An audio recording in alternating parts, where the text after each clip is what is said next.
Le rapace nocturne. 1. En dépit de son brevet de pilote, Dease ne s'intéressa sérieusement à l'affaire qu'après les meurtres de l'aéroport du Maryland, les 3e et 4e de la série. Il sentit alors monter à ses narines le mélange d'effluves de sang et d'entrailles qu'adoraient les lecteurs de l'Inside View. Avec un bon mystère comme celui-ci, on pouvait s'attendre à une augmentation spectaculaire du tirage. Et dans le secteur de la presse à scandale, l'augmentation du tirage était l'équivalent du Saint Graal. Pour Dease, cependant, c'était à la fois une bonne et une mauvaise nouvelle. Bonne parce qu'il avait flairé la grosse affaire avant tout le reste de la meute. Il restait le meilleur, le champion de la bande de porcs fouineurs, l'invaincu dans le business. Mauvaise parce que la gerbe de rose revenait en fait à Morrison. Du moins jusqu'ici. Morrison, le trop jeune rédacteur en chef, avait commencé à mettre son nez dans l'affaire alors que Dease, le respectable ancien reporter, lui avait affirmé qu'il ne s'agissait que de racontars et de on-dit.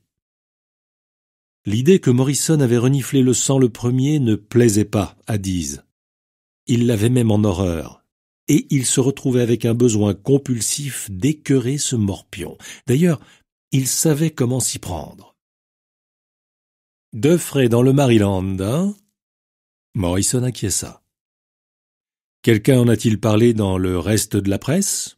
Demanda Dease, qui vit avec plaisir le genou se hérisser.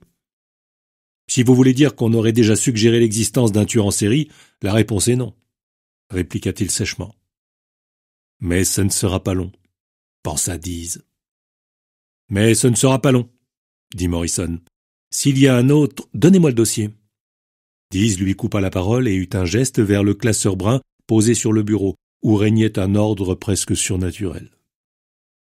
Mais à la manière dont le rédacteur au crâne déplumé posa la main dessus, Dease comprit que s'il allait certes le lui donner, ce ne serait pas sans lui faire payer son incrédulité première, et ses airs supérieurs de moi qui en ai vu d'autres.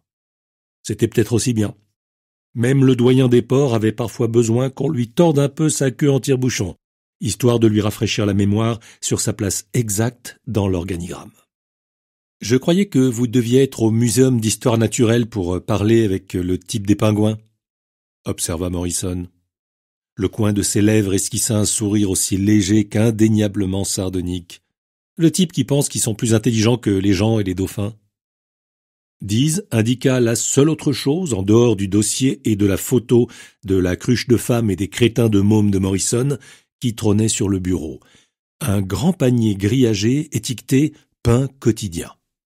Il contenait un mince manuscrit de 7 ou 8 pages, retenu par l'une des pinces magenta emblématiques de Dease, et une enveloppe sur laquelle on lisait « Contact photo, ne pas plier ». Morrison leva la main, prêt à la faire retomber sur le dossier si Dease faisait seulement mine de hausser les sourcils, ouvrit l'enveloppe, et en tira 2 planches contact à peine plus grandes que des timbres-poste. Chaque cliché montrait de longues files de pingouins regardant fixement l'objectif. La scène avait quelque chose d'indéniablement inquiétant.